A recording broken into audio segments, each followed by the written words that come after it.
Testing. Okay, there we go. All right. Okay. Hi, I'm Black Ratchet.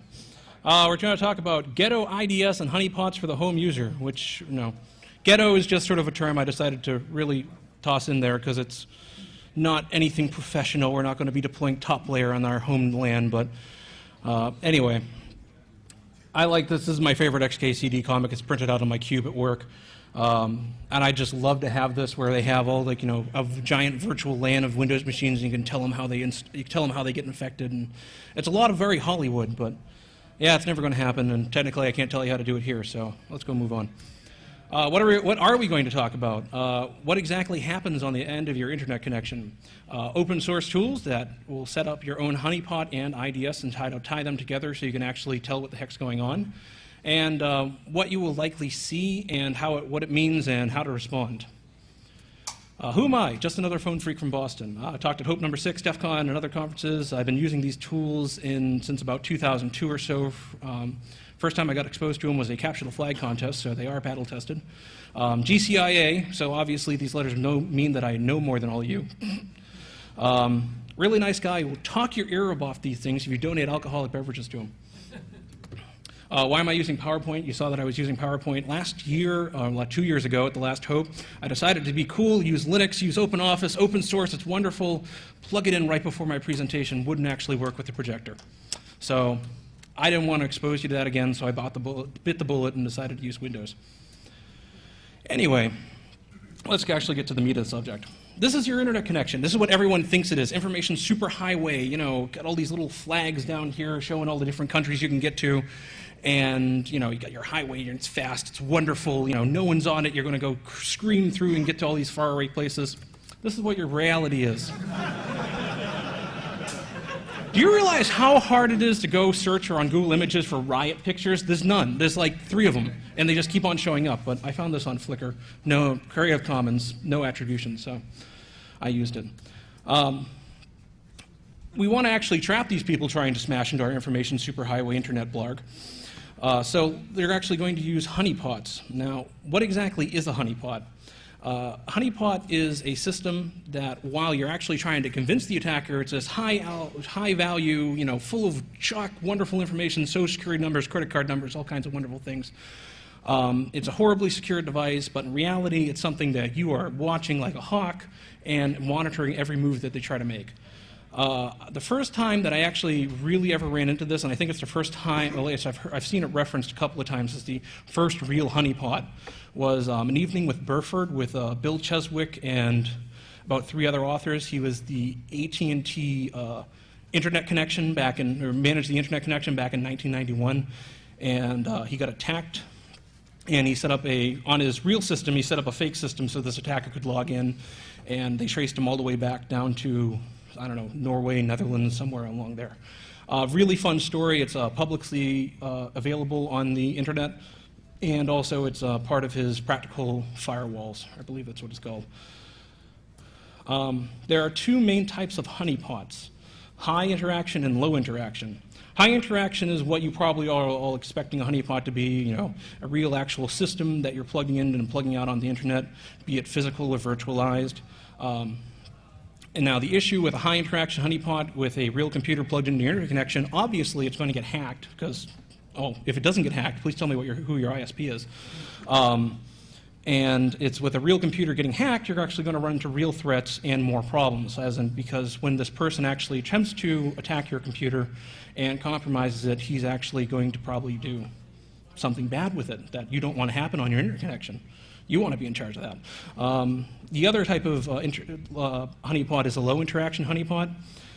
There are 2 main ones that are in use today. One's called Nepenthes, and I'm probably mispronouncing that because it's some, Nepenthes. Okay, thank you. I'm going to have to tell all my coworkers that.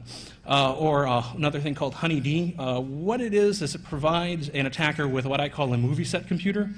You think you look at all these movie lots in Hollywood and wherever, and it's, Main Street, USA, or it's, some French village, and you look at it and it looks great from the front, but if you actually peer around behind, it's actually nothing behind it. And actually, another thing that I came up with while I was listening to a presentation, it's sort of like one of those non-player characters from like Final Fantasy I, where if you say 2 or 3 things to them, that's about it. You know, I'm looking for my pet dog. It's a fake computer. It's not actually going to get compromised, or hopefully not. Therefore, it's less threats and less problems. You're not actually going to be hosting all these horrible, mean, nasty, ugly things and attacking other computers. High interaction honeypots. You really don't want to be running these. You can if you want to. I'm not going to tell you you can't, but it's a lot of headaches, and you have to be on top of it at all times. You can basically use a real computer or a physical virtual computer with actual vulnerabilities, be it VM. You can run it on top of VMware, you can run it on top of Zen, user mode Linux, or if you want, just find your old Pentium 266 and toss that on your internet connection there. Like I said, real problems. Attackers can and will use your honeypot to attack other systems, because normally what you see someone coming in, breaking into your computer, dropping his little, botnet client, DDoS client, something else, and then giving it commands to scan for other computers, be it honeypots or not. There's a program out there called Snort Inline, which uses IP, FW, IP tables, and all that stuff, and Snort to see, okay, I have outbound traffic. Okay, is it bad? Yes. Okay, I'm not going to send it. Is it not bad? No. Okay, I can send it. What that'll allow the attacker to do is, grab his toolkit, do whatever he actually wants to your box, but not actually go out to the internet and attack other boxes. It will protect you. However, it is Snort. It's signature-based. It's not going to, unless you keep really on top of it with all your latest IDS definitions, you are going to, you might have something that sneaks through. You always need to keep on top of it. And as they always say, lots of risk, but lots of reward. Because with an actual computer, with people downloading stuff to it and attacking other systems, you are going to get the best picture available of what these people are doing to computers out on the internet. And you can do them, if you want to see, if you want to research into that, this is exactly what you want to do. Low interaction honeypots, like I said, they're a fake computer. It's either a spoof device or a physical or a virtual device that spoofs vulnerabilities. Very much less of an attack profile. It's not actually a real computer, and so it's only kind of faking a real computer with fake vulnerabilities on it. Less of a threat, however, you're really going to start running into issues when they start attacking it and trying to get predicted responses off it, and if they start seeing, hey, this is not exactly responding the way I expect it to, they're either going to think it's a busted system and they're not going to attack it anymore, or they're going to start, looking at it closer and they're going to find out, jigs up. Not as realistic as high interaction, like I said, but it will save you many headaches. If I was actually running a high interaction honeypot off my internet connection, I have to probably, re-wipe it and reinstall it every week at least. It will save you many a headache from doing that with a low interaction honeypot, because you won't have to be doing that, because hopefully we'll never get compromised. So let's talk about high interaction honeypots, because I think this slide's actually out of thing. How a high interaction honeypots works. We have our evil attacker, and you can tell he's evil because he's wearing an eye patch, and he is attacking the honeypot server. Now the honeypot server is a real computer, and he's going to compromise it and do evil things to it. But what he doesn't know, and he hopefully won't find out, is that it's actually relaying everything he's doing over to a monitoring server. Now, this monitoring server can be doing, it can be running Snort, it can be running an IDS, it can be running, all kinds of things that will sniff packets and track them. However, if, for example, he sets up Secure Shell and he starts running encryption, that's going to really start to become an issue, because you won't be able to see exactly what he's doing unless you start doing forensics on the box. There is a program out there called SEBEK, S-E-B-E-K. I completely forget where the website is. What it will allow you to do is it will allow you to monitor, it'll allow you to see exactly what he's doing at the console and replay it back as if you're staring at it, which is what Dudley Do Right is doing. Setup. Your two main choices are Linux and Windows, because 90% of what people are going to compromise are these two operating systems. Linux, you'll see a lot more, technically Windows, you'll see a lot more automated things like, Slammer, Sasser, all these little viruses you've seen over the past 6 years, but people haven't been patching their systems, so they're still out there. Linux, you'll start running into more of, botnet clients, which you will see on Windows, but to a lesser extent automated-wise. A lot of the botnet clients for Windows are client-side attacks. Aunt Mary goes to some random website, which is then compromised, and they download it onto her system. Linux, you're seeing a lot of stuff where people are running automated scripts to put their botnet clients directly on the computer via a vulnerability of some sort, and then just compromising like that and then forgetting about it. Hardware-wise, nowadays, I mean, I guess, back in the days, you'd be they want to have more and more hardware, more and more hard processing cycles. You really don't see that nowadays. Bandwidth, that's the only thing they're interested in. If they can have, nice fat pipe to download their, wares, porn, and MP3s, they're going to be happy. But sometimes you just don't even see that. Virtualization. Everyone says, oh, okay, I'll be cool. I'll run virtualization. I'll be able to have my honeypot, and I'll be able to keep my real server on at the same time without having to do any kind of, technical tomfoolery with my firewall rules. Yeah, you don't want to do that. I've heard that, 2 or 3 times, so I'm just going to toss it out here. You're never going to be 100% sure that there's not going to be something in the hypervisor that they're going to be able to see. They're going to break out. They're going to, compromise your entire box. You're never going to be 100% sure they're not going to notice. VMware, for example, is very easy to detect if you're running on top of it. User mode Linux, there's a couple of patches that will allow you to jail it and cheroot it. That will save you on the breakout side, but there are ways to tell that you're running within a virtualized system. And you hear people about running this on their local home LAN, on their local server with all their important documents. Don't. Bad. With high attraction honeypot, stopping attacks, like I said, you need to monitor it like a hawk. You need to do it 24/7, and as soon as you have it, you're compromised, you need to make sure of, you have the ability to be there to physically unplug that system and, disconnect from the internet so you're not attacking anybody. The hard part with this is actually making the determination of when the attacker is done. A lot of times it's easy when you're actually just dealing with someone who's, spraying and praying exploits, trying to scanning an entire net block, hoping he'll net 1 or 2 boxes. Sometimes, although rarely, you'll actually run to someone where it'll be a physical human on the other side of the keyboard, where you're never exactly sure when he's done. Is he done putting his stuff up there? Is he going to come back later? Do we want to keep this box up and running? It's going to be a judgment call, and I don't want to make that judgment call because, quite frankly, I don't want my system ever touching someone else's system where I get sued. You need to pull the plug immediately. Like I said, no, really now. A lot of people are like, oh, well, I'll give it another week or so, and what they're not knowing is they're not watching it close enough, and they're not realizing that they're scanning in, half of China, which is bad. Like I said, snort inline, snort-based utility that uses IP tables or IPFW to drop malicious packets, not 100% effective. Like I said, signatures. Low interaction honeypots. Now, I enjoy this picture because it's exactly what we want to present to the attacker. Look at that, it's a wonderful pool, there's waterfalls, it's going, come right in, and what in reality you don't really realize is that it's a chalk drawing. Anything below the stairs is all chalk. 3 low interaction honeypots. Nepenthes.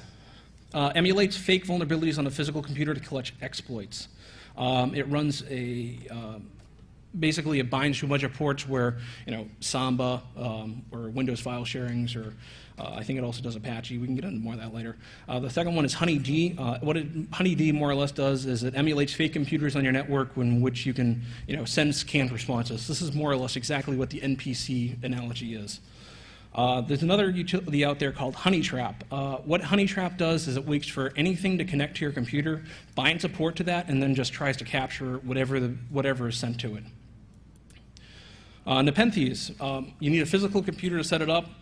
Like I said, it'll bind to a bunch of ports. It'll, I think it does FTP, Samba, Apache. It emulates a ton of exploits. Or exploitable services. So when you see someone running an automated exploit that says, "Oh, okay, yeah, I'm attackable. Please attack me," and what it then does is it waits for the person to send whatever they're going to do and collects whatever they're sending to you. And I have a wonderful 2-act play. The attacker there sends an exploit. The Nepenthes server says, "Oh, geez, I'm vulnerable to that. Just give me whatever you're sending me, whatever." And it sends its evil bits of code to compromise your computer, and then it promptly stops and captures it and seals it all up for a nice little box for you to look at later. Quick question. You say Linux all the time. What about Solaris? Is that involved too? You can, well, we can get into that on HoneyD. Solaris, I've never actually used in a honeypot environment, but with a high interaction honeypot, you want to run Solaris, you want to run HPUX, you want to run, Windows 3.1, anything. Oh, yeah. With a high interaction honeypot, you can choose whatever operating system you did. I choose Windows and Linux because they're the most commonly exploited ones out there. Occasionally, when you're going through your snort logs, you'll see, either a sadmin D or what's the other one they always toss out? The Solaris telnet exploit. Very rarely do you see stuff that's specifically tailored to Solaris, but if you want to toss an old Solaris box out there and really make them wonder what the heck's going on, go right ahead. And so we have Dudley Do-Right, who has captured the evil Trojan, and the attacker is saying curses. Nepenthes pros, it can be used on any existing server. So, for example, if you have on your home DS broadband connection a web server that you're using to share photos or an FTP server that you're sharing with friends, you can disable those modules so that Nepenthes won't listen on those ports and run on everything else. And you will be able to collect exploits and do whatever you want with them and still run your home server. Again, this goes back to that whole, are you comfortable with this running on your home server? Because as with any program, as on the last point, since it's listening on a port, it can get compromised. I don't think I've ever actually seen a security bug with Nepenthes, but I'm sure they exist. There was actually something that they were talking about on their weblog where the botnet herders were getting wise, and what Nepenthes will do is say, for example, I'm compromised and I'm sitting behind my NAT firewall, and I have a 192.168 address, and my compromised computer is saying, oh, I'm scanning everybody, but when they say, okay, grab my file via TFTP, I'm on 192.168, Nepenthes is smart enough to actually say, okay, let me go try with the IP address it connected me to, and maybe we'll get lucky. What the botnet herders were doing was sending with a 192.168 address and seeing if anyone connected back to them when they were doing their scans and making more or less a real-time black hole list of the Nepenthes nodes. So they changed the default configuration to not do that. The pros with Nepenthes is that if you ever want to collect Windows exploits, Nepenthes is your program. It will do all kinds of wonderful, Sasser, Blaster, it keeps track of Slammer, and there's like a giant list of exploits or automatic virus exploits that it will try to connect and allow you to monitor. The cons with Nepenthes is it's somewhat difficult to set up. You want to run it on a binary if you have the chance, because compiling it from scratch is rather difficult. Like, I almost pulled my hair out, and I consider myself fairly okay in setting up software. Its knowledge of exploits is kind of limited. Like, for example, I was actually running it, this happened a couple of months ago, where there was something running rampant on the network. We didn't know what exactly it was. It was connecting to our Nepenthes box, and it was saying, unknown exploit, I'm not going to do anything. So, which is really annoying when you're trying to figure out exactly what the hell's going on. Logging is a bear. The logs are horrid in it. It's not going to tell you exactly what's going on, and actually trying to configure it to do verbose logging is very painful in itself. You can tell that it was done more or less as a hack, where it's sort of like, oh shoot, we should really log this. Like I said, since it's listening on a port, it can get compromised. Honeytrap, what it is sort of like Nepenthes diet. It basically listens for any type of connection to any port on the system, and then it opens up, oh, I'm listening on that port. Please send me whatever you're trying to send me. It also, it's Windows, Linux, it doesn't really matter. It can be installed on existing machines, much like Nepenthes, and this is very much a homeless man's honeypot, which is even below poor man. How Honeytrap works, you send your exploit and it goes, oh, no.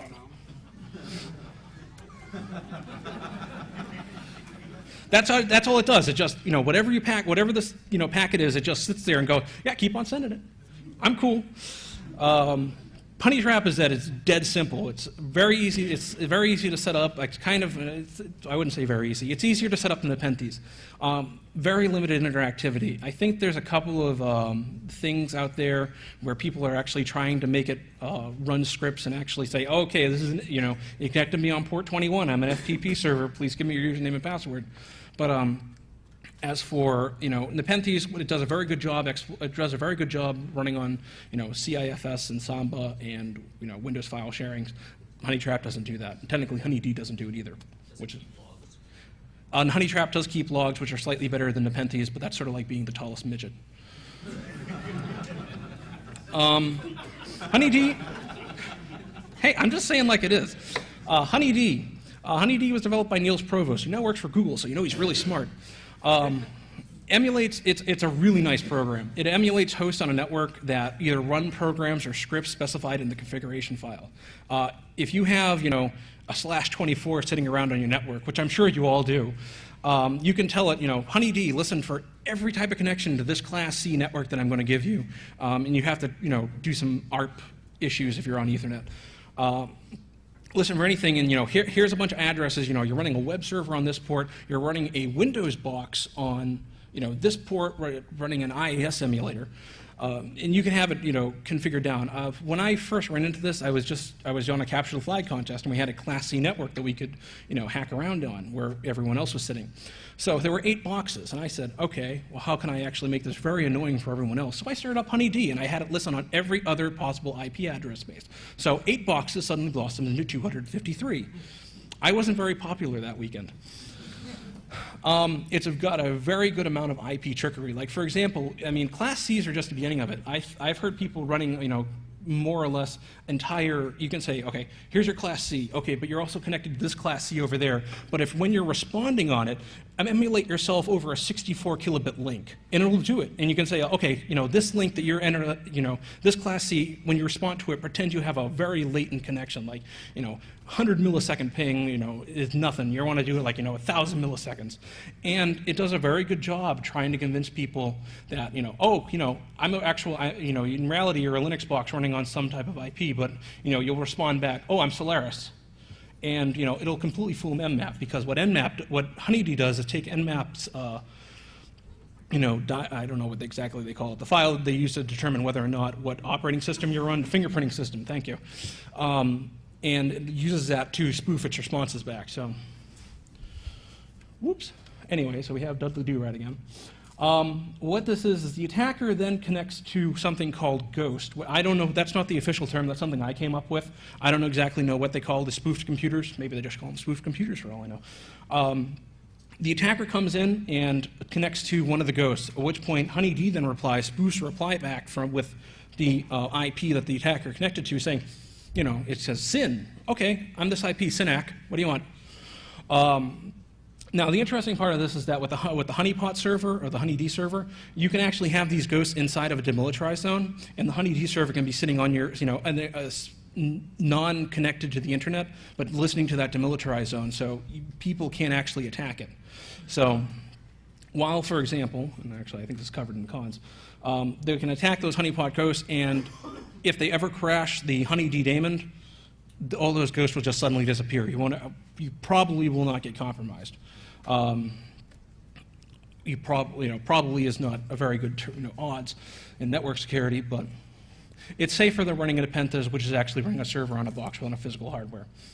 Honeyd services. You can forward back, what you do is when you set up a Honeyd ghost, you say, okay, ghost, you're listening on this IP. You are, running, HPUX 9. You're running a, web server on port 80, you're running a telnet on port 23, you're running an FTP on port 21. What these services, when you're saying you're running FTP web and something, you have to tell it either you want to run a certain script, and there's a bunch of canned scripts out there, we'll get into that later. You can actually also forward these ports back to hosts, hosted somewhere else. These are dangerous because if you're actually running a vulnerable host somewhere else that is actually being used for these Honeyd services, if they exploit that host will get compromised. So you want to make sure that that host is in its little padded cell so it can't get anywhere, except for your Honeyd server. Scripts, I actually started writing something called the Script Kiddie Annoyance Toolkit. It's, IMAP daemon, telnet daemon, I think I did, World Wide Web, and basically all it does is it just logs exactly what it runs, and then it's, returns a spoofed response, which is normally for, like, an Apache server, it says 400 or 404, 400 meaning I have no idea what you're trying to tell me. There's also scripts available on the Honeydee website. There's a nice little program called IAS EMU, which is an IAS emulator. It'll emulate IAS 5, and it's done a really good job. They did a really good job spoofing a default IAS server. Another thing that you can do with Honeydee is you can just set up tar pits where they'll be scanning, and they'll same thing with Librias, that they it sends a synac and then it sets a window size down to 0, where if you're scanning, they're hosed. Honeydee is that it's very lightweight. The pros are that's lightweight. It can emulate very numerous, links, devices, computers. Basically, if Nmap can identify it, Honeydee can more or less spoof it. These Ghosts can run everything. You can actually have responding back as a Linux box, but you can have all your ports forwarded to a Windows box. Really screw up those people. It's somewhat harder to compromise. Technically, anything that ever interacts with the network can be compromised. Honeydee just gives you a little bit of abstraction there, where it's going to be a touch more difficult if you have your firewall rules set up. The cons is that it requires a separate IP for each host. For example, if you're going to try to set this up on your broadband connection and you have a DMZ, but there's a host already in that DMZ, you need to get rid of that host, otherwise Honeydee won't work. Good for monitoring, very bad to try to figure out what they're trying to do with advanced attacks. For example, Honeydee does not do a good job of, there's no way to really script Samba. You just really can't do it because of the way the protocols are set up, and Honeydee wasn't designed for that on the scripting side. You can, forward that to another Samba server, but that gets back to that original point where you want to have that incredibly padded from somewhere else. Now you have all these honeypots set up. You want to monitor them because what happens if you're mucking along when you're not actually looking at them? Bad things. Why are you actually investing your time to do it in the first place? Snort. Snort, enough said. It's everyone uses it for an IDS. Technically, you can use any IDS if you have yourself a $10,000 IDS sitting underneath your bed. You can use this to monitor your honeypot. For the rest of us, Snort, developed by Marty Roche back in 1998, is a lightweight IDS. Lord knows it isn't that now. It's more or less the gold standard in open source IDS systems. He's made it in his own little company. Everyone seems to be using it. There's a couple of contenders out there that may develop in the next couple of years that may provide competition, but we'll see. Snort, and one of the major complaints that everyone has about it, is that it's signature-based. It's a lot like your antivirus updates. If you're not keeping those signatures up to date, you're not going to be able to catch anything. There's a couple of utilities to monitor Snort. Snort provides this wonderful little alerts file where, if you want to have it up in a console window and tailing it, that's very easy to do. But if you want to try to catch up to it, come back in the morning and you see, oh, hey, I had 200 attacks last night. It's going to be rather difficult to actually see what actually was going on. So they made utilities for it. I'm going to horribly mispronounce this. Squeal? Squeal? I don't know. It's an acronym for something. It's a very nice tickle-based monitor where you feed it an alerts file, and it will then, make it all out to nice parsing, and you can tell exactly what was going on and say, okay, this IP attacked me 1,500 times last night. I should actually look at that. The other one is that came out is Base. There was a wonderful product called ACID, which is the Analysis Console for Intrusion Detection. ACID stopped being worked on about a while ago, very long time. And so what someone did is they saw ACID and they said, oh, wow, this is a really nice program. Too bad it isn't kept up to date. So they decided to keep it up to date themselves, and they came up with Base. ACID, Base. I know. And Base stands for Basic Analysis and Security Engine. You can't tell that was backronymed, can you? Base.securityis.net. Squeal is squeal.sourceforge.net. There's a very, very, very lightweight program called SnortSnarf. SnortSnarf, what it does is it takes alert file. It actually isn't it's not under being maintained anymore. But you take an alert file, you read it in the SnortSnarf, or you take a Snort alert file, you read it in the SnortSnarf. It creates all kinds of wonderful beautiful HTML files where you can put it on a static web page and not have to worry about PHP or SQL or just toss it into Internet Explorer if you really want to. It'll work fine. Base requires a SQL backend, and it requires the snort to be configured to feed into that SQL backend. Simple to do. Snort's very good with that with its Barnyard plugin.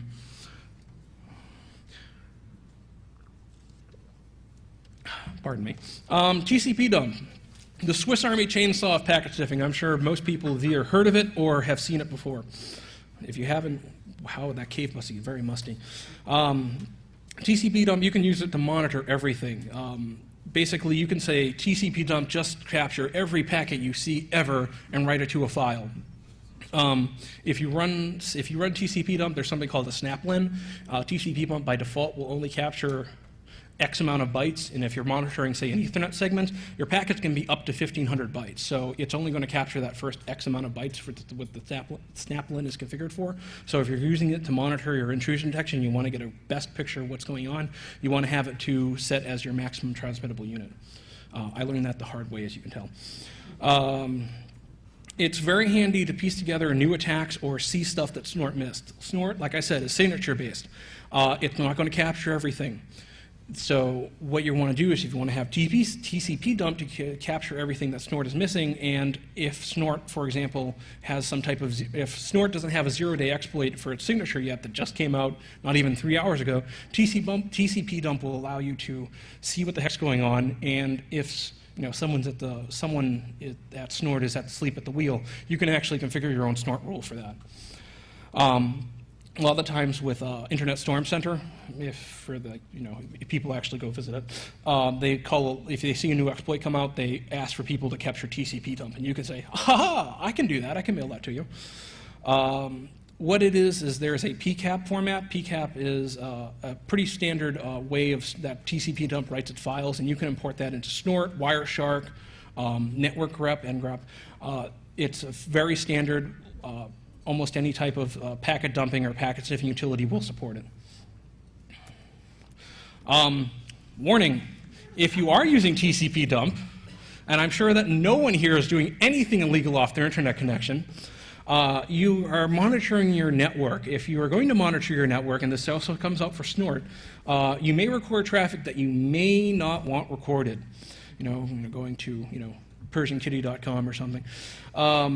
Make sure that your TCP dump, Snort, whatever you're using to monitor your network is only picking up the packets you want it to, and not to say, your console where you're trading on Pirate Bay. So if you get a knock on the door, you're not having a wonderful, here, have my libpcap file. You can use that with Wireshark. Monitoring HoneyD and Nepenthes. Now, HoneyD and Nepenthes, HoneyD has a very arcane file structure for its logs. Nepenthes, like I said, it's a hack. They kind of said, oh, geez, we really need to write a logging feature on this. Nepenthes, the HoneyD log are very arcane. It's sort of host IP space, your destination IP space port number, and then it's 4 or 5 different type of file lines you can get from that. Thankfully, I came across this wonderful utility that not a lot of people are using called Prelude. It's called Prelude IDS, which is stupid because it's not an IDS. They're like, oh, geez, we'll go create an IDS that will compete with Snort. And then they realize, wait, Snort doesn't really suck that bad now, does it? It's very much a way to correlate indications and warnings. You don't need to use it, but it has a pretty web-based console, so you can show it off to your supervisor, significant other, or whoever wants to actually see it. It's very nice. It has a great program, horrible documentation. They just toss some things up on their website, and they're like, it's documented, we're all set. We would really like some other people to write our documentation for us. Yeah, no shit. It's really bad. I'm not kidding. It's disgusting. It's 8 lines of here's how to set up the web interface. Please, attach slot A to tab B. Okay, there you go. You're all set. Wait a minute, it's not working. Too bad. It's open source, but it's not really open source. It's released under GPL, but if you ever want to create a patch for it, you have to sign over your patch to the maintainers so that they own it. Asterisk does the same exact thing. I've never been comfortable with it, so whenever I create a patch, I just release it under my own little license, and I don't let them incorporate it into their source tree. Forget you. How Prelude works. Well, so for example, can we see it actually? So the two files down at the bottom are, say, like a honeybee file and a pentese file. That gets read into something called a Prelude LML. Now, the LML stands for Log Manager Lackey. I don't know. They thought it was something cute, but I can never remember what it's called. That Prelude LML and these, like, say, for example, you have a snort installation running, that can both be fed into something called a Prelude manager. That actually does all the correlation and will log it into one giant database. And then from there, you can actually, look at the database raw if you're using pre-Weka, which is what it's up on the top there. I'll get a better screenshot later. You can monitor it. And then it's not just Honeybee and it's not just the Penthes. If you're using Prelude LML can support a lot of different log file managers or log formats. Apache, your system logs. So, for example, if you're running a high interaction honeypot, you can actually use Prelude LML. Of course, if some attacker actually sees this, they'll start to wonder what exactly is going on, and likely they'll kill it immediately. And here's a sort of close-up pre-Weka. This is just some of the stuff that it saw. This is a screenshot right off their webpage. So, for example, I'm not sure if anyone can see it. The first line says, web-misc, robot text access. That's a snort alert. Then it says, two TCP packets dropped, which was coming in through Prelude LML, which is actually something from the internal firewall. TCP packet dropped, and then toward the bottom, you notice how everything is nice and orange up on the top, and how we got down to red. We know it's bad because it is red. It says, back orifice traffic detected, TFTPF, get it, and that's all both Prelude LML alerts and snort alerts. But what it actually has done, and you really can't see it from here, is that it's all correlated to a single time frame from a single IP. So this 82 dots whatever character is doing something very nasty. So it's something that you actually want to look at. Now, response. Now we're running this wonderful little snort impact. We're running this wonderful little snort in our honeypot. What exactly are we going to do with it? And this is exactly, don't we all want to do this? Just find whoever's doing it, just hit them real hard. Okay, so you got attack. Now what? Now there's three real options you can take. You can do nothing, you can attack back, or you can take down the server. Do nothing. Easiest thing to do. Oh, look, I got attacked. Saves your time, effort, and inevitable frustration. Trust me, I know. Cons is that you're actually not being a good neighbor and you're not actually accomplishing anything. Your choice is yours. Attacking back. Yeah, bad idea. Cons. I'm sure no one here has ever even thought about doing this. Illegal. Are you really attacking the attacker? A lot of the times, you'll actually see coming. Do we have a question there? Have you ever heard of a botnet herder? Maybe he's propagating his botnet, and another herder having a honeypot to capture that and then using that as attacking back? Does that occur? Yes, I actually haven't heard of the honeypot, but actually the Shadow Server project used to have publicly accessible all of its statistics on honeypots. I'm sorry, on botnets. And what they were actually seeing, and they actually had to remove a lot of people's access from this, is that botnet herders were going around saying, "Oh, here's a really big botnet. I want that." And they were attacking the computer. They, somehow compromised the botnet, where they either came in and they saw, okay, all of these computers are attached to this botnet. They obviously must be vulnerable to some type of vulnerability. Let me just attack these computers rather than scanning entire Class A. So what they were seeing is, these computers, someone was connecting up to an IRC server, seeing the infected computers, attacking those infected computers, making them part of their botnet rather than the, other bad person. And so they actually had to remove that. I'm sure honeypots are actually being used by the people who we don't want using them, but I've never heard of anything I've never heard any hard evidence of it, but it's definitely within the realm of possibility. So as I said, illegal. I'm sure we all know that. Are you really attacking the attacker? A lot of the times you'll just be attacking some helpless grandma in, northern New Jersey, who downloaded this thing off the web trying to get Bonzi Buddy, but. And the other question is, what exactly are you attacking? What exactly are you accomplishing? All right, so you hacked all these computers. Congratulations. You remove the you remove the evil botnet client. These computers are still going to get attacked. They're still going to get compromised, because unless you're going out and being Robin Hood and patching these systems.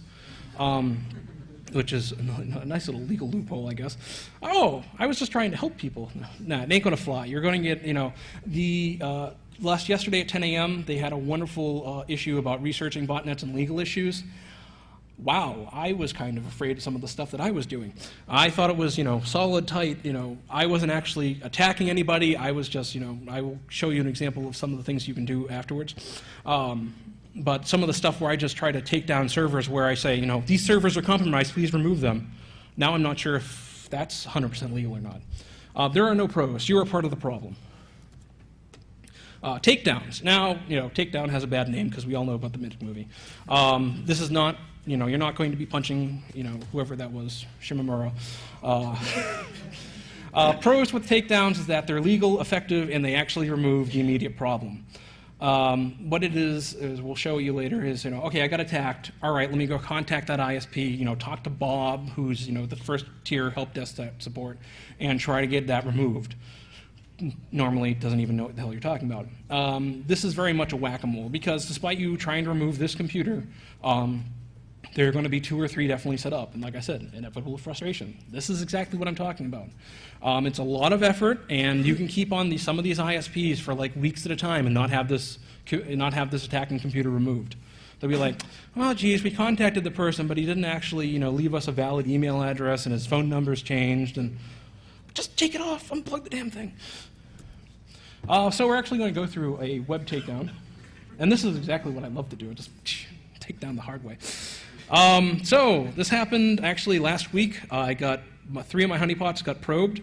Web and Snort there was a forecast vulnerability. I had no idea what the hell forecast was. Sounded like some type of porn thing. Yeah, and this is exactly how I feel down the bottom. I figured, Edgar Allan Poe. I have my cigar and my bottle of cognac, and I'm, hearing rapping on my door. I looked a bit closer. Oh, pardon me. Let's see. I just saw. Okay, it was from Snort. It was at 7:12 at 3 o'clock in the morning. I wasn't up then, so it definitely wasn't something I was doing. It's the Snort alert was a WebMISC 4-task remote code execution attempt. And you see all the stuff coming in from Snort. Snort actually has this really nice plugin called IDMEF, which is the Intrusion Detection Message Chain Format. A couple of months, actually probably about 6 months ago at this point, it became an RFC. So it actually is a valid, XML format for that other vendors hopefully will start supporting soon. So you can actually have your other IDSs and firewalls start reporting into your Prelude server, or you might actually find something that actually has better documentation than Prelude, so you can move to that. It has a little Snort-specific stuff down the bottom, like your vendor-specific, your CVE, your bug track ID. I'm sorry, your vendor-specific Snort ID.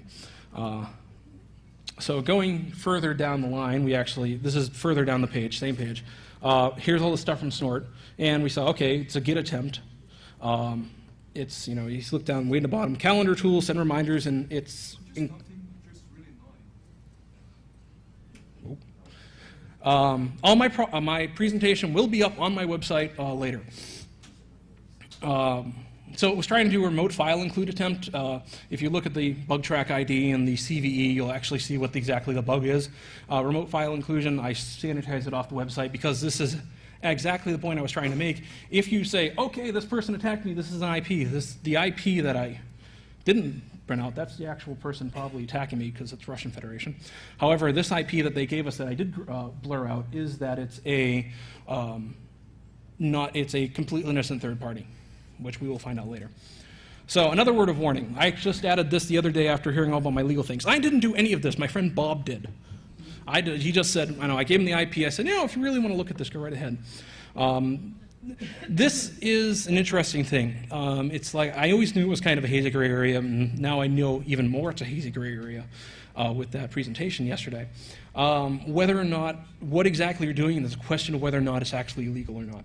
You can say, I'm a researcher, but try saying that to the FBI knocking on your door at 4 a.m. So anyway, we saw this file. It's /temp/1.gif. That's a file they were trying to feed us. We decided to grab it. Notice how I use Torify, so it's going through an anonymous proxy. Even if it isn't illegal, do you really want this to come back to you? Or you might wake up to a nice denial of service on your hands. Believe me, it's happened. to me. Anyway, so this 1.gif, it's an awfully small file. It's only 104 bytes. Oh, Morpheus hacked me. That's strange. Where have I heard this before? Now, if we go back to the snort, it actually if you go look down really close and you have really good eyes, you'll see user agent Morpheus effing scanner, and it's not sanitized. Oh, wrong way. Okay, obviously it's a 1.gif. It's not actually a GIF file. All right, so I know it's actually a hostile attempt. It's not someone accidentally misconfiguring their server who's trying to probe my server. Stranger things have happened. So what I had, actually, this is where it starts getting me even more questionable. Do you actually really want to see what's further on this server? You can actually load up Tor, find the links. You don't actually want to use a real web server, because what happens is all kinds of nasty exploits sitting there. But, okay, Apache 2051. That's kind of old. Is this actually the attacker? No, probably not. If this actually was an open directory and we saw, like, Microsoft Office 2007.iso, chances are this isn't num and pop. If we go to the actual website, it's all blurred out, so hopefully no one will be able to see exactly what it is. It's an actual website, had a nice little front page. It said, oh, we're doing this wonderful service for people. And I was like, I really don't think this is actually some type of person trying to attack me. I think it's probably either a third-party computer or someone trying to compromise me. However, looking upon the IP address, I found it was hosted in the United States. If you ever want to do a takedown, United States people are the most cooperative. That's not saying much. Again, tallest midget. If you're trying to take something down in Russia, good luck. If you're trying to take something down in China, again, good luck. This is what I wrote up. Takedowns are a wonderful exercise in social engineering. I was like, oh, geez, I would really like to actually start doing this and actually, try to do the good neighbor on the internet thing. So I created my own little third-party entity. I called it Hemic Labs. Started my own little website, put all kinds of cute little things up, and now I'm an official security researcher, aren't I? So I wrote this wonderful little letter to the hosting company. Dear sir, or to whom it may concern, Hemic Lab, an independent security research group, has found tools being used to attack systems stored on a website you host. You're receiving this message because you are listed in the contact section of the NetBlock's Who Is information. In order to get this actually address I was sending it in, I actually didn't go over this. I did a Who Is on the IP address, and it will give you an abuse email address. This is who you want to email. You include the URLs that are hosting the malicious code. And I did find a second malicious URL, which I'm not going to talk about because it had all kinds of other nastiness in there, which I'm still trying to repress. Anyway, they were both .gif files, so I said, these tools are PHP files despite the .gif extension. The website you host seems to have compromised by a third party and using it to probe systems. If you're responsible for the security of IP, please take it down. And you put caps, so you really want to get this across. Your prompt attention is vital to limit the possible number of victims, and they usually understand that that's important. Pardon? They probably just still delete it most of the time. A lot of the times you do find where they just delete it and like, I'm all set. And Token response, they still, and they don't do anything. yeah, a lot of the time, well, you run into 3 or 4 different responses. I don't know exactly what occurred here, but a little while later, it was 404. So I'm all set. Whether or not they deleted that file and then just sent the user on their merry little way, I don't know. Is there an actual exploit somewhere in the site? Yeah, probably. I don't know if they fixed it. A lot of the times you'll see a wonderful little thing where your server is not responding anymore. Or you'll see this website has been suspended. Please contact if you're the owner, please contact support. So this is actually a good thing. Sometimes you have to send out repeated emails to the people. Sometimes you have to include more caps locks. Sometimes you have to get involved with the upstream network provider saying, you have this ISP and he's doing evil, nasty, ugly things, and he's not responding to me. And a lot of times with level 3, I know a couple of people who know people in level 3, and they can make the phone call to the person paying the bill saying, if you want your network connection still up, you need to fix this. Because they are somewhat cooperative.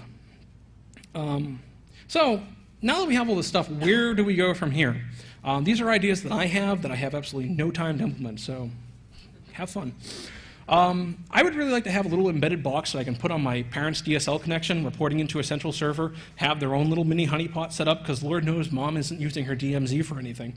And actually have it distributed across there. Have something where it's more or less turnkey, and just have something where if you have Edna in Fargo, North Dakota, saying, please, Aunt Edna, I'd really love you to plug this box on your internet connection and just turn it on and it'll be all set and it'll report into, well, you won't tell her it'll report into my server, but you'll see this wonderful little thing on your Prelude saying, you now have this client sitting in this, Fargo, North Dakota IP, and you can get very good geographically distributed information that is on many different networks, so you can get a really good idea of what actually is going on the global interwebs.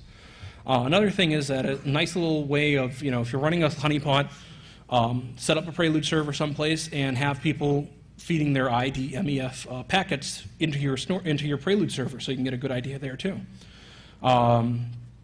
Real-time intelligent gathering system to know what's probing what. We have all this information. Let's go try to make some type of list of, okay, these are the naughty IPs. Let's go find out what exactly they're doing and try to take them down. I mean, they're good ideas, but who knows? I don't have time to do them. I don't know use. Some links, honey.org, nepenthes.mw, collect.org. Nepenthes and Honeytrap are made by the same group of people. Prelude IDS and SCAT will be released sometime next week when I actually have a breather after this conference. Stank Dog, Nen Theory, and the rest of the DDP who are sitting right there. binrev.com forum, Boston 2600, and I guess I didn't save that. Quine, Beaker, and everyone else from Beansec. And Scott, who's my inspiration, and he's just a wonderful kind of person, and he has a beer or something, I don't know. So, questions? Yes? Come up to the mic, I think everyone's been asking that. Wow, I actually did get under an hour. 2 questions. Have you seen that ISP... Okay, there we go. Have you seen that ISPs don't want to cut off paying customers, and so they just kind of ignore you because of that? Yes, that's exactly what you're saying. They're like, oh, it's a paying customer. We don't want to disconnect him. We tried to contact him, but he isn't answering his phone. He's in his, Tahiti beach house enjoying his Web 2.0 funds. And then for the other question, for your first idea, would a plugin for the open source Linksys software work so that your little Linksys router is running as a honeypot? Linksys router is actually more or less what I was picturing, but I'm not sure. I think they were trying to port Nepenthes over to UClib before all that. How much time do I have left? Oh, good. Trying to do it for a Linksys box, but I don't think they actually got as far as they wanted to. I'm sure there are some brilliant minds in here that actually do that for them. Another person there? Yeah, in terms of the snort log analysis, how does the smooth wall snort analysis compare with something, say, like Prelude? I don't know. I've never used smooth wall. Find out. Tell me. Well, it's fantastic. I've heard good things about it. I've never actually used it in practice, though. I'm actually curious as to whether or not SmoothWall will have an IDMEF plugin. If they have that, they can feed already, normalized reports over to Prelude, which I'm sure will happily accept them. I was going to ask a question that the previous guy asked about using a Linksys box as an IDS box. It sounds like a good idea. I have no idea. If you can put Prelude LML, it supports a variety of log formats. So they may have something for SmoothWall already in there. There's in their definitions, they have somewhere in the range of 20 to 30 files, just in some things that I've never even heard of before. And then another question, how much trouble, if any, have you had with people accusing you of being a spammer for giving them these automated warnings? No, I've never actually gotten stuff from the people I'm contacting. I did get a report from my ISP because I found this actually really isn't related to this. I found a bug in a software program. I sent it to the person. He patched it. He thanked me in his, daily, a new version is out. Please download it. And thanks to Mayhemic Labs for finding this. And they gave me a link to their website. I then got a report from my ISP saying, someone reported you as advertising and spam. What? No, it's not me. No. Look at the actual message. Come on. My ISP isn't the best thing in the world. Well, do we have somebody else? Oh, geez. Hi. Oh, Hi. I'm sorry. So the links, are these going to be available on your webpage? Did you mention what your webpage is? Actually, yeah, I have my contact information. I thought I had that after the... No, blackratchet.blackit.org, blackratchet.org, and my Twitter name is in Izmir. I missed the links page. Was that PersianKittens.net or PersianKitty.com. I have no idea what it actually redirects you. Go there at your own risk. I'm on the wrong page. Thank you. All right, so I think we'll go over here next. Do we have some? I was just going to ask, do you know of any sources for things like statistics about average time to resolution after an infection or a source of attack has been reported to a hosting company? No, have no idea, and it can vary so much from company to company.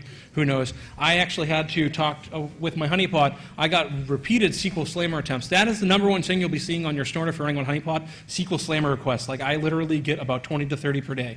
I got something from the Ford Corporation. Sent an email, no response. Called them up, said, you have SQL Slammer. That's not us. It's your IP. I don't care if it's UDP. It's a SQL Slammer. They don't spoof IPs.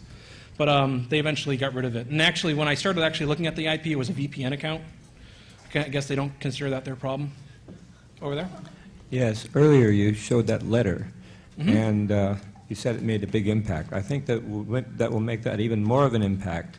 Is you send it in the language of the country that is hosting the Yeah, ISP, I don't speak any other language, so I don't know how to translate it. Then you find a translator and you get them to translate, because that's the only way you're going to really get effect from those guys. I'm sure if I really wanted to, I could take to my wife and she could translate it into Portuguese, but not really too many Portuguese IPs I'm running into. Go ahead. Since obviously we can't run a botnet, is there anybody that is putting together any sort of central clearinghouse to organize honeypots in any way so that they can all report to a central place? There is the HoneyNet project. I forgot what their website is. They're more of a research perspective. I'm not sure how they're actually going to take to a bunch of crazy hacker dudes coming out and saying, hey, we want to run honeypots.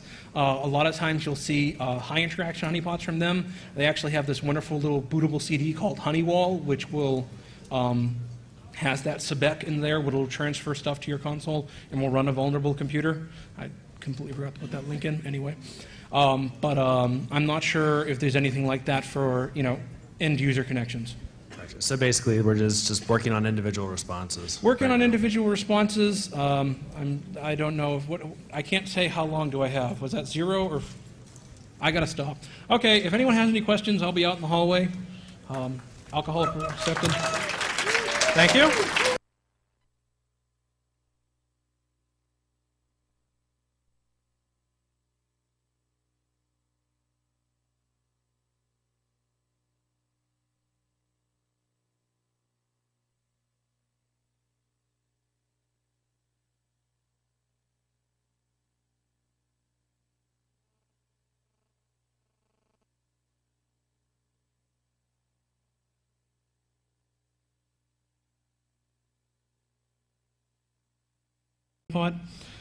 There are two main ones that are in use today. One's called Nepenthes, and I'm probably mispronouncing that because it's some Nepenthes. Okay, thank you. I'm gonna have to tell all my coworkers that. Or another thing called HoneyD. What it is it provides an attacker with what I call a movie set computer. You think you look at all these movie lots in Hollywood and wherever, and it's Main Street, USA, or it's some French village, and you look at it and it looks great from the front, but if you actually peer around behind, it's actually nothing behind it. And actually, another thing that I came up with while I was listening to a presentation, it's sort of like one of those non-player characters from like Final Fantasy I, where if you say 2 or 3 things to them, that's about it. I'm looking for my pet dog. It's a fake computer. It's not actually going to get compromised, or hopefully not. Therefore, it's less threats and less problems. You're not actually going to be hosting all these horrible, mean, nasty, ugly things and attacking other computers. High interaction honeypots. You really don't want to be running these. You can if you want to. I'm not going to tell you can't, but it's a lot of headaches, and you have to be on top of it at all times. You can basically use a real computer or a physical virtual computer with actual vulnerabilities, be it VM. You can run it on top of VMware. You can run it on top of Zen, user mode Linux, or if you want, just find your old Pentium 266 and toss that on your internet connection there. Like I said, real problems. Attackers can and will use your honeypot to attack other systems, because normally what you see someone coming in, breaking into your computer, dropping his little botnet client, DDoS client, something else, and then giving it commands to scan for other computers, be it honeypots or not. There's a program out there called Snort Inline, which uses IP, FW, IP tables, and all that stuff, and Snort to see, okay, I have outbound traffic. Okay, is it bad? Yes. Okay, I'm not going to send it. Is it not bad? No. Okay, I can send it. What that'll allow the attacker to do is, grab his toolkit, do whatever he actually wants to your box, but not actually go out to the internet and attack other boxes. It will protect you. However, it is snort. It's signature-based. It's not going to, unless you keep really on top of it with all your latest IDS definitions, you are going to, you might have something that sneaks through. You always need to keep on top of it. And as they always say, lots of risk, but lots of reward. Because with an actual computer, with people downloading stuff to it and attacking other systems, you are going to get the best picture available of what these people are doing to computers out on the internet. And you can do them, if you want to see, if you want to research into that, this is exactly what you want to do. Low interaction honeypots, like I said, they're a fake computer. It's either a spoof device or a physical or a virtual device that spoofs vulnerabilities. Very much less of an attack profile. It's not actually a real computer, and so it's only kind of faking a real computer with fake vulnerabilities on it. Less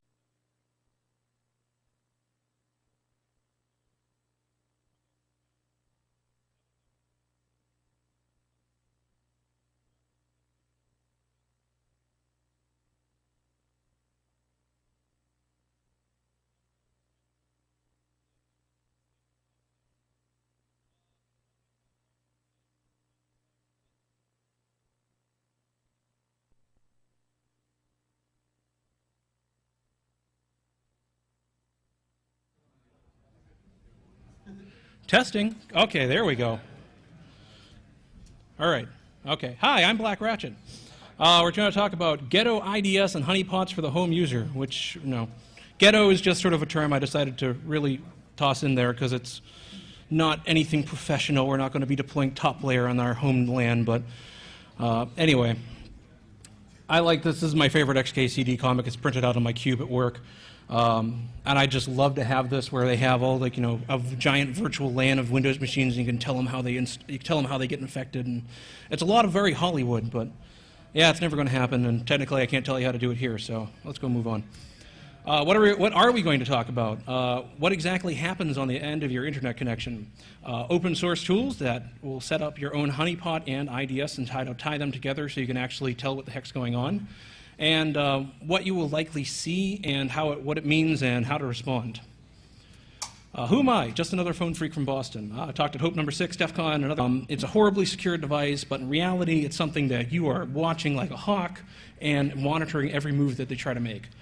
The first time that I actually really ever ran into this, and I think it's the first time, at least I've seen it referenced a couple of times as the first real honeypot, was an evening with Burford with Bill Cheswick and about 3 other authors. He was the AT&T internet connection managed the internet connection back in 1991, and he got attacked.